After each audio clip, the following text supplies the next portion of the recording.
not many times. And this is an actual piece of work, bringing all of that data together. It seems quite simple. Funny, these things seem quite simple. Bringing utilities data together, local authority data together, and basically, there's another piece of authority, bringing data so that when you actually go in, it's once over a period of time.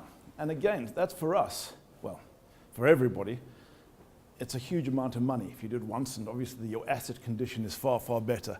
But once that gets running, I tell you, if you can get a computer to, beat the permutations to beat, AlphaGo to things, a computer can do that far better than a human can do. And this is the sort of interesting thing. So back to the theme. The computer will do this type of work far, far, far better, which is interpreting the data, looking at these data streams, looking at the patterns. We mentioned wearables. Wearables are useful for us, but wearables are not useful for us in terms of jobs, actually. So that's somebody, well, we've talked about that a little bit. You've heard about that this morning. Wearables are used for us for safety. So we're not seeing a real job benefit from hats, not in our industry, but from a safety perspective, amazingly. And that's one worth being aware. I think there's another slide here. Oh, this was my final slide. I'm bringing this data together. So it's Stafford Council, Severn Trent Water, Mirren, and National Grid. So actually, amazing getting 3 different people to start combining their data and show it. It is quite interesting.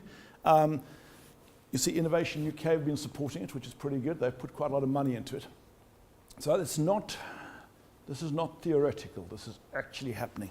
Once that's working, the computer will be better at it than a human. That's the point of the story. Last slide.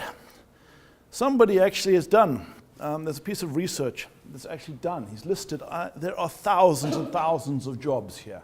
And they've done a study of the jobs that are likely to be computerizable in the next immediate few years. So if you have children, and they're asking you what you want to do, you might want to be aware of this. And the only one that surprised me here, so the gentleman in the market already said, there's no future in telemarketing. There's just no future. That's the bottom of the list. Tax preparers, forget about it. There's not going to be a job called a tax preparer. More interesting ones that are new accounts clerks.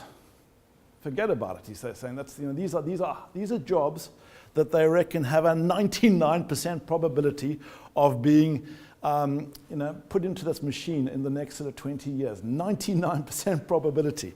The one that only surprised me that went slightly contrary to the actual thrust of what I see in my industry, but I'm not sure about the exact job, was actually, where was he?